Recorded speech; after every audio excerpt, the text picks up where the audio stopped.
दुर्लभ बीमारी Guillain Barre syndrome. Guillain Barre syndrome में लकवे की तरह शरीर का बड़ा हिस्सा धीरे धीरे हो जाता है कमजोर।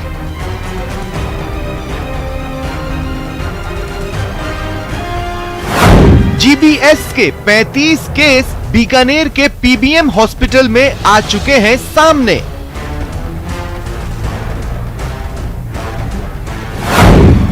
जीबीएस पोस्ट कोविड इफेक्ट है या स्टेरॉइड का असर, अभी आधिकारिक जानकारी नहीं।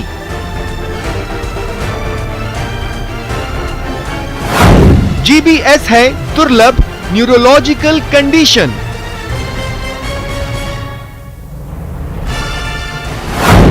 जीबीएस में इम्यून सिस्टम खुद पर ही नकारात्मक तरीके से हो जाता है हावी।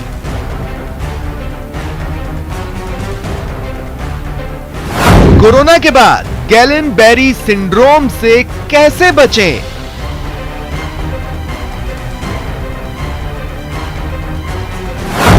डरा रहा है गैलन बेरी।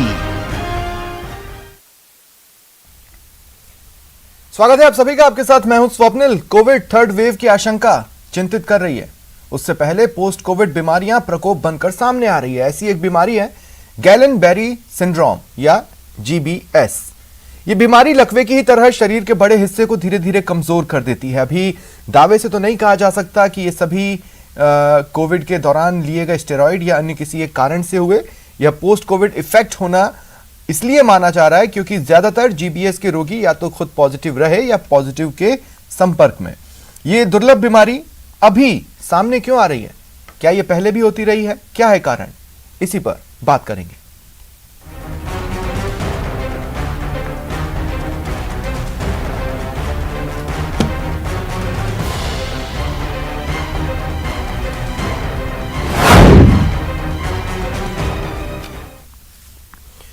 और doctor Divya Goyal senior consultant neurology और डॉक्टर परमेंद्र सिरोही अधीक्षक हैं पीबीएम अस्पताल के।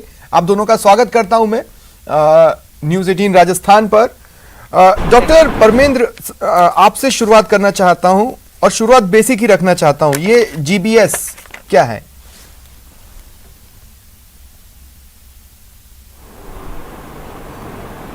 देखिए, जीबीएस जो है ये अपने स्नायु तंत्र जो होता है, नर्वस सिस्टम जो होता है, उसकी बीमारी होती है। और इसमें जो है अपना शरीर जो है अपने जो स्नायु तंत्र है, नर्वस सिस्टम जो है उसको ख़राब करना शुरू कर देता है। जो अपनी नर्व्स हैं, जो नसें होती है जो अपने शरीर के अंदर, उनके ऊपर एक झिल्ली होती है जिसको माइलिन बोलते हैं। तो वो जो झिल्ली है वो किसी वजह से, कुछ कारणों की वजह से वो झिल्ली जो है उतरनी शुरू हो जाती है जगह जगह से नर्व्स के ऊपर से। उसकी वजह से ये बीमारी होती है। ये भी एक तरह का, अगर अपन आम भाषा में कहें तो ये भी एक तरह का लकवा ही होता है जिसमें कि आपके हाथ पैरों पे कमजोरी आना शुरू हो जाती है और हाथ पैरों पे लकवे का असर आता है। तो ये साधारण भाषा में अगर हम समझाना चाहें तो जीबीएस की बीमारी है। ये पहले भी थी?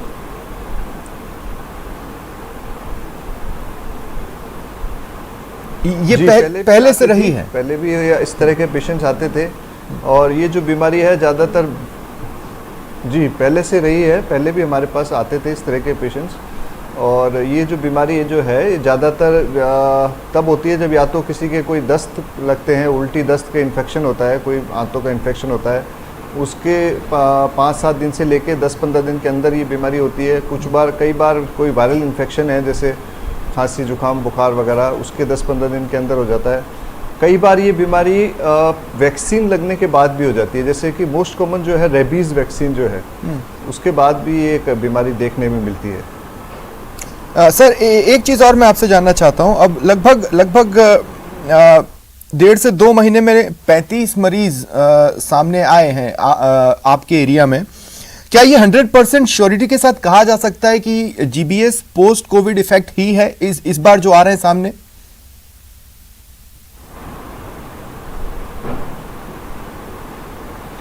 देखिए, जीबीएस पहले भी मैंने आपको बताया है कि ये कई तरह के वायरसेस से एसोसिएटेड है। इसकी एसोसिएशन पहले भी कई तरह के वायरसेस से साबित हो चुकी है।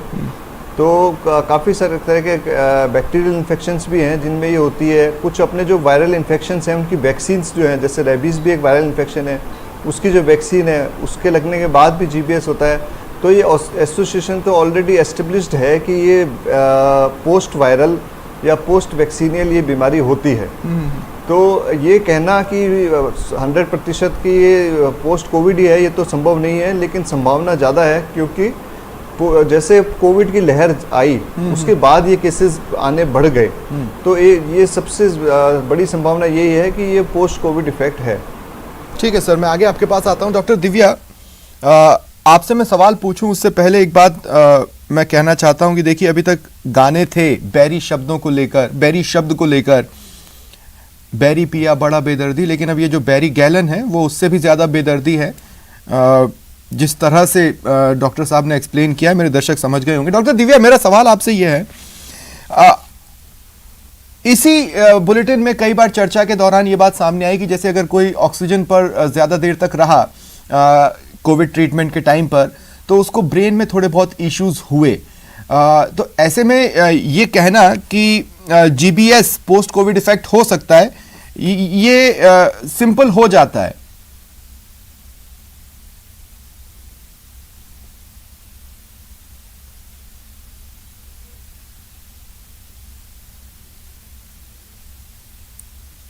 डॉक्टर दिव्या,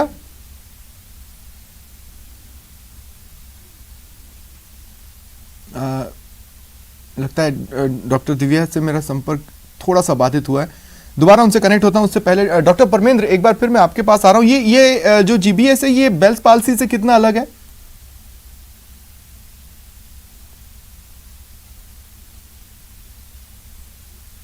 वो बिल्कुल बीमारी है। इसमें जो हमारी एक फेशियल पाल्सी, फेशियल नर्व जो होती है, जो फेस को सप्लाई, जो नस हमारे फेस को सप्लाई करती है, मेनली उसका इफेक्ट होता है।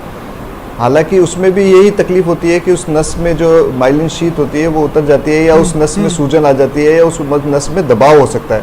ये 3 विभिन्न प्रकार की कारण हो सकते हैं फेशियल पाल्सी होने का। तो इसमें खाली एक ही नस पे प्रभाव होता है, जबकि गुलेन-बारी सिंड्रोम जो है उसमें अपने शरीर की तमाम नसों के ऊपर प्रभाव पड़ता है। ठीक है, ठीक है। चलिए डॉक्टर दिव्या, मैं आपसे ये जानना चाह रहा था, हमने देखा कि बहुत से जो पोस्ट कोविड इफेक्ट्स हैं वो ब्रेन पर ज़्यादा अटैक कर रहे हैं, लोगों की याददाश्त तक पर भी असर पड़ रहा है, छोटी छोटी चीज़ें याद रखना मुश्किल हो जा रही है। और ऐसे में ये जो गैलन-बेरी सिंड्रोम है, इसके कुछ सिम्टम्स एक बार फिर ब्रेन से ही जुड़ते नजर आ रहे हैं, कम से कम मुझे, लेकिन मेडिकल एक्सपर्ट के तौर पर आप ही सही बता पाएंगी। Guillain Barre syndrome peripheral nervous system disorder है। देखिए, 2 तरह का नर्वस सिस्टम होता है, एक सेंट्रल यानी ब्रेन एंड स्पाइनल कॉर्ड, और एक पेरिफेरल जो कि हमारी शरीर के बाकी की नसों से जुड़ा हुआ है। तो ये गुलियन-बारे सिंड्रोम जो इफेक्ट करता है, ये मेनली पैरालिसिस करता है हाथों पैरों की, और कभी कभी सांस लेने में दिक्कत आ सकती है या निगलने में दिक्कत आ सकती है। ये हेडेक या फिर कंफ्यूजनल स्टेट या फिर ऑल्टर्ड सेंसोरियम इस तरह की प्रॉब्लम्स नहीं करता है, क्योंकि डायरेक्टली ब्रेन पर इसका इफेक्ट नहीं है, इसका इफेक्ट पेरिफेरल नर्व्स पर है। तो एग्जैक्टली फिर अगर मैं कहूं कि जैसे अब हम उस दौर में है ना कि हम हर चीज के सिम्टम खोजने की कोशिश कर रहे हैं, तो पता चलता है बीमारी एसिम्प्टोमेटिक है। मैं ये पूछना चाह रहा हूं कि क्या GBS के कुछ पर्टिकुलर सिम्टम्स होते हैं कि जैसे ये हो तो तुरंत हम सजग हो जाएं और डॉक्टर के पास चल दें? यस, जी।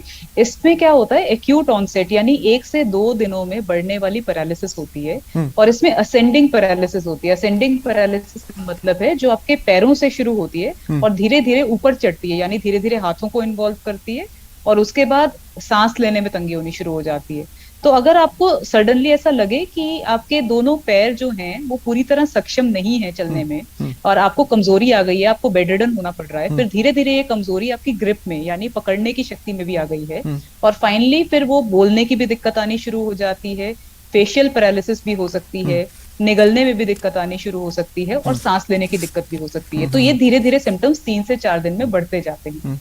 तो ये उम्मीद की जाती है कि पेशेंट्स को जब पैरों की पैरालिसिस शुरू हो जाती है तो वो हॉस्पिटल पहुंचे, बिकॉज जितना जल्दी इसका ट्रीटमेंट होता है उतना अच्छा। एग्जैक्टली, मैं ये जल्दी और देरी वाली पॉइंट पर डॉक्टर दिव्या आपसे पूछना चाहता हूँ। देखिए, कुछ चीजें होती है ना, जैसे कपकपी छूटना आप कह रही हैं, तो अगर कपकपी छूटना, तो हम अभी तो फिलहाल मौसम ऐसा है कि हम कह सकते हैं कि ठंड लग रही हो, कहने का मतलब है कि अगर शरीर में दर्द हो रहा है तो दिन भर ज्यादा काम कर लिया होगा, इसको एग्जैक्टली पकड़ पाना कि ये उसी तरफ जा रहा हो हम कह नहीं सकते, लेकिन फिर भी कितना जल्दी पकड़ लें या कितनी देरी सच में बहुत देरी होगी?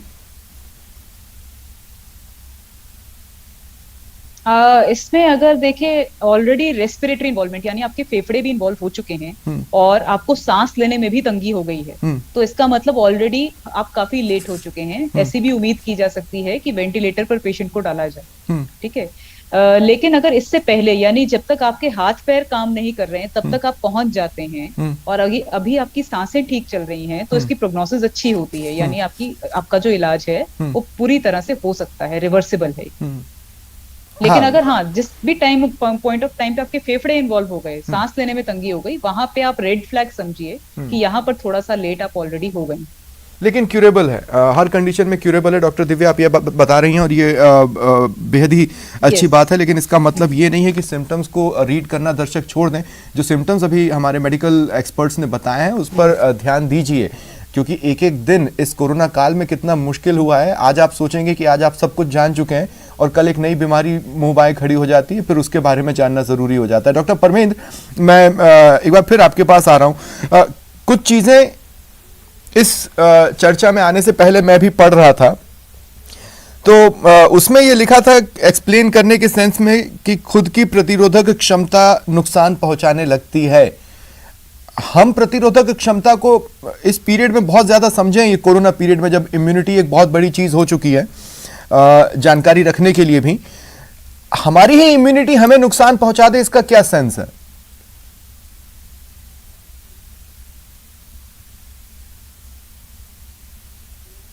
रोग प्रतिरोधक क्षमता है उसमें जो हमारे जो सेल्स होते हैं, उनके टी सेल्स, बी सेल्स, दो तरह के सेल्स होते हैं जो कि हमारी रोग प्रतिरोधक क्षमता बनाते हैं। तो वो ये रिकग्नाइज करते हैं कि कौन सा जो पार्टिकल है वो फॉरेन पार्टिकल है या बाहर से आया हुआ है, और कौन सा पार्टिकल है या कौन सा सेल है जो हमारे बॉडी का खुद का है। तो वो जनरली अपने बॉडी के सेल्स को, टिश्यूज़ को, पार्टिकल्स को रिकग्नाइज करते हैं कि हमारे खुद के बॉडी का है, उनको अटैक नहीं करते हैं। और जो बाहर से जो भी कोई कीटाणु या विषाणु, बैक्टीरिया, वायरसेस या कोई और भी फॉरेन बॉडी कोई आती है तो वो उसको रिकग्नाइज करते हैं कि ये बाहर से आई हुई चीज़ है और ये अपने शरीर के लिए नुकसानदायी हो सकती है, और उसको अटैक करके उसको ख़त्म करने की कोशिश करते हैं। कई बार ये जो सेल्स जो हैं हमारे बी सेल्स और टी सेल्स और इनसे बनी हुई एंटीबॉडीज़, ये कुछ सिस्टम में गड़बड़ होने से, हमारे इम्यून सिस्टम में रोग प्रतिरोधक क्षमता में गड़बड़ होने से, ये जो हमारे खुद के सेल्स हैं या टिश्यूज़ हैं, कुछ पर्टिकुलर सेल्स हैं या कुछ टिश्यूज़ हैं, उनको इस तरह से रिकग्नाइज करते हैं कि ये बाहर से आए हुए हैं, फॉरेन बॉडी है और ये हमारे शरीर के लिए नुकसानदायक हैं, तो ये उसको मारने की कोशिश करते हैं, ख़त्म करने की कोशिश करते हैं, डिस्ट्रॉय करने की कोशिश करते हैं। तो ये जो बेसिक पैथोलॉजी है, ये सब इसमें जो आता है, ये ऑटोइम्यून डिजीजेज और कनेक्टिव टिश्यू डिसऑर्डर्स, ये बेसिकली इनमें सब में इम्यूनिटी की प्रॉब्लम होती है। लेकिन अभी जैसे हमने देखा इन्फेक्शियस डिजीज़ में भी, जैसे ये कोरोना जो बीमारी आई है, इसमें भी हमारी जो इम्यूनिटी है ये बहुत बड़ा रोल प्ले करती है, क्योंकि इसमें इटसेल्फ वायरस इतना नुकसान नहीं करता है जितनी कि हमारी इम्यूनिटी, जो हमारी रोग प्रतिरोधक क्षमता है, वो हमारे शरीर को नुकसान पहुंचाती है। हम जो कई बार मरीज के सीरियस होने का कारण जो होता है, कोविशील्ड हो या कोवैक्सीन हो या फिर अन्य जो वैक्सीन अवेलेबल हो रही हैं इंडिया में, हम जो वो ले रहे हैं वो तो बेसिकली इम्यूनिटी बूस्ट करने के लिए ले रहे हैं। इसके बावजूद भी कुछ देशों में केसेस आए हैं, भले ही सीमित संख्या में, 3 से 4 की संख्या में ही भले ही केसेस आए हों, खासकर यूरोपियन कंट्रीज में। उन्होंने वैक्सीन ली और उसके बाद उन्हें ये GBS हुआ, तो वो तो इम्यूनिटी बूस्ट के लिए लिया गया ना वैक्सीन, तो वो भी नेगेटिव इम्पैक्ट डाल सकता है।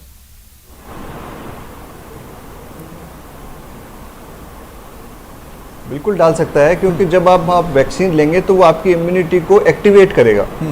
तो उस एक्टिवेशन के दौरान कई बार कुछ ऐसे सेल्स भी एक्टिवेट हो जाते हैं इम्यूनिटी के, जो कि हमारे बॉडी के सेल्स को ही रिकग्नाइज करते हैं कि ये फॉरेन बॉडी है और उसके खिलाफ काम करना शुरू कर देते हैं। इसकी वजह से कई बार GBS टाइप की पिक्चर आ सकती है। ठीक है डॉक्टर दिव्या, क्या ये बीमारी या ये सिंड्रोम स्ट्रेस ड्रिवन है? अगर इम्यूनिटी पर नेगेटिव इंपैक्ट, हमारी इम्यूनिटी नेगेटिव इंपैक्ट डाल रही है, तो हो सकता है ये स्ट्रेस ड्रिवन हो, इसलिए पूछ रहा हूं। नहीं, एग्जैक्टली ये स्ट्रेस ड्रिवन डिसऑर्डर नहीं है। इसकी थ्योरीज हैं कि ये ज्यादातर वायरस से होता है। कई अलग अलग तरह के वायरसेस हैं, जैसे cytomegalo virus, Epstein Barr virus, Zika virus जो आपने रिसेंटली सुना होगा, और अभी कोविड वायरस, कोरोना वायरस, जिसके कारण ये इन्फेक्शन होती है और उसके लगभग 2 हफ्ते बाद ये पैरालिसिस होना शुरू हो जाता है। अगेन, जैसे डॉक्टर साहब ने समझाया, ये इम्यून मैकेनिज्म जो है ये अपनी ही बॉडी के सेल्स को एज फॉरेन एंटीजन रिकॉग्नाइज करता है और उसके अगेंस्ट ये रिएक्शन करता है, जिसके कारण जो नसों की ऊपर की झिल्ली होती है, माइलिन शीथ, वो उतरने लगती है और नसों का करंट जो है वो डिसऑर्डरली होने लगता है। इसके कारण हमारी जो टांगे और पैर हैं ये चलने में असक्षम हो जाते हैं। कितने दिन तक असर रह सकता है? मतलब जब आप ये कह रहे हैं कि सब ये क्यूरेबल है, अब कुछ चीज़ों में तो हम ये नहीं कह सकते कि वो कितने दिनों में ठीक होगी, ये बीमारी कितने दिनों में ठीक हो सकती है, इसको कहना मुश्किल है, लेकिन क्या जीबीएस की कंडीशन में ये कहा जा सकता है? जी, जीबीएस लगभग 85% केसेस में पूरी तरह क्यूरेबल है। सिर्फ 10 से 15 ऐसे प्रतिशत केसेस होते हैं जिनमें कुछ रेजिडुअल डेफिसिट, यानी थोड़ा बहुत अंग का डिफेक्ट रह जाता है, कि थोड़ी बहुत पैरालिसिस परसिस्ट कर सकती है। अदरवाइज 85% केसेस में इसकी बहुत अच्छी रिकवरी होती है। इसकी रिकवरी में थोड़ा सा टाइम जरूर लगता है। इसमें लगभग ऑन एन एवरेज 2 महीने के करीब लग जाते हैं टोटल रिकवरी में। शुरुआत जो है रिकवरी की वो पहले हफ्ते में दिखनी शुरू हो जाती है और धीरे धीरे वो प्लेट्यू फेज में जाती जाती है। लगभग 2 महीने में इंसान पूरी तरह नॉर्मल हो जाता है। ठीक है। इस कोरोना काल ने, डॉक्टर परमेंद्र, मैं आपके पास आ रहा हूं एक बात कहते हुए कि ऐसे ऐसे मेडिकल टर्म्स दिए कि बुलेटिन में बैठ के एंकरिंग करना थोड़ा मुश्किल हो जाता है। वो हमारे लिए टंग ट्विस्टर्स हैं। हम उनको चूंकि रोजमर्रा की जिंदगी में बोलते नहीं हैं, एकाएक वो शब्द सामने आ जाता है और फिर हम उसमें फंस जाते हैं। लेकिन जैसे ही हम न्यूज दिखाते हैं वो आम लोगों तक भी पहुंच जाता है कि भाई ऐसा एक नया शब्द तो है, और वो भी अपने अपने तरीके से बोलने की कोशिश करते हैं। इस कोविड पीरियड में हुआ ये कि एक इंजेक्शन का नाम एकाएक ये हो गया कि भैया ये इंजेक्शन तो लेना ही लेना है और इसकी कमी है। तो कई पेशेंट्स तो डॉक्टर के पास पहुंच के पहले ही बताने लगे कि भैया आप तो हमें ये इंजेक्शन लगा दो। अब मैं जीबीएस की अगर बात कर लूं तो जीबीएस के लिए ये ऐसा ही एक टर्न ट्विस्टर है, हो सकता है मैं गलत प्रोनाउंस करूं, आप मुझे ठीक कर दीजिएगा। इम्यूनोग्लोबुलिन करके शायद कोई इंजेक्शन है जो जीबीएस पेशेंट्स को अलग अलग टाइम पर दिया जाता है। अब मैं ये पूछ रहा हूं उसका इलाज कितना महंगा है, क्योंकि इस अकेले इंजेक्शन की कीमत मुझे अच्छी खासी दिख रही है।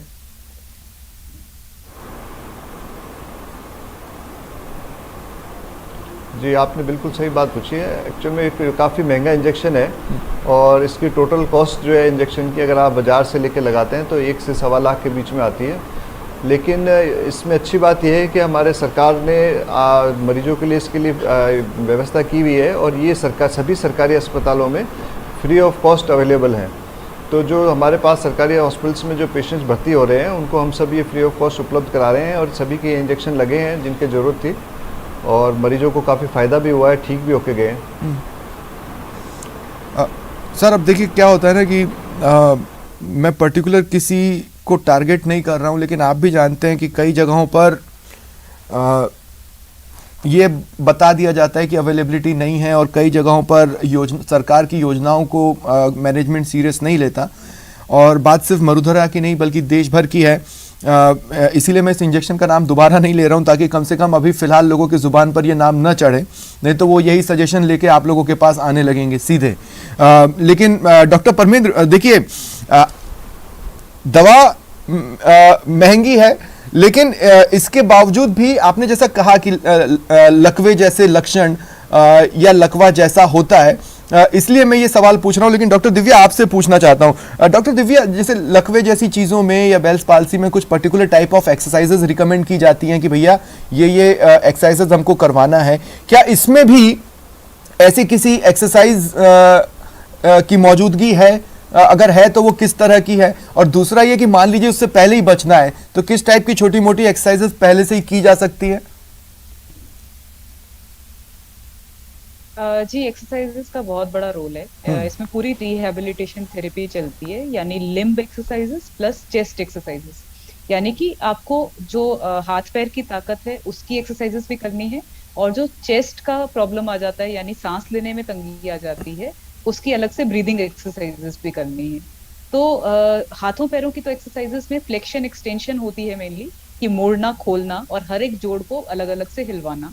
इसके अलावा वॉकिंग प्रैक्टिस की जाती है with a walker, gripping practice की जाती है, हाथ में एक बॉल दे दी जाती है जिसको बार बार प्रेस करना होता है। और ब्रीदिंग एक्सरसाइजेस अमूमन वही हैं जो कि कोरोना काल में सबने की भी हैं, कि जैसे सांस को अंदर और बाहर लेने की प्रक्रिया को प्रोलॉन्ग करना, जैसे 5 सेकंड सांस अंदर लेना, फिर उसको 4 सेकंड के लिए होल्ड करना, फिर 5 सेकंड के लिए एक्सहेल आउट करना, यानी वापस से छोड़ना। तो इस तरह की ब्रीदिंग एक्सरसाइजेस, प्लस ये भी देखा जाता है कि सिंगल ब्रेथ काउंट कितना है, यानी कि आप बिना सांस लिए एक ही सांस में कितनी गिनती गिन सकते हैं। तो ये एक टेस्ट होता है कि आपका देखने के लिए कि रेस्पिरेटरी कैपेसिटी कितनी बढ़ रही है ओवर द टाइम। तो ये गुलियन-बारी सिंड्रोम में भी ये एक्सरसाइजेस करवाई जाती हैं इलाज के रूप में। डॉक्टर परमेंद्र, अब मान लीजिए कि सिम्टम्स नहीं है या जीबीएस नहीं है, लेकिन हो सकता है कि कल को किसी को हो या परसों किसी को हो, तो मैं पूछना ही चाहता हूं क्या वो आज ऐसी कोई एक्सरसाइज पहले से ही कर सकता है कि वो उस कंडीशन पे ही ना पहुंचे कि वो जीबीएस का शिकार हो जाए?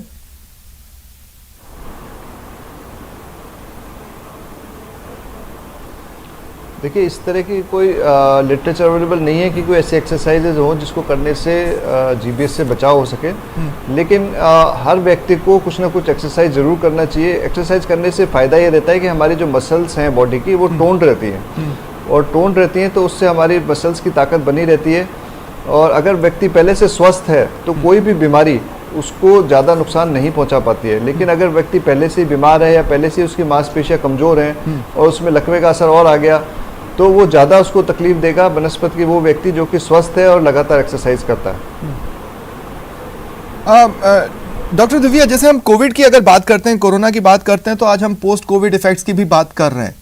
तो उसी में से बहुत सी चीज़ें हैं। अब जैसे ये जीबीएस ही सामने आया है, जिसको माना यह जा रहा है इनिशियली कि हो सकता है चूंकि कोविड पीरियड इतना अजीब सा रहा है, हो सकता है उसकी वजह से जीबीएस के केसेस ज़्यादा तेज़ी से बढ़े हों। मतलब इशारे तो इसी तरफ हैं कि ये पोस्ट कोविड इफेक्ट स्ट्रांगली हो सकता है। तो ऐसे ये जीबीएस के बाद भी क्या कोई पोस्ट जीबीएस असर रहता है, या फिर 100% रिकवरी हो जाती है? अगर ठीक हुए तो बस ठीक हो गए। ज्यादातर जीबीएस के केसेस में और कोई कॉम्प्लिकेशन नहीं आती, लेकिन 5 से 7.5% केसेस में ऐसा होता है कि आगे की कॉम्प्लिकेशन आ सकती है।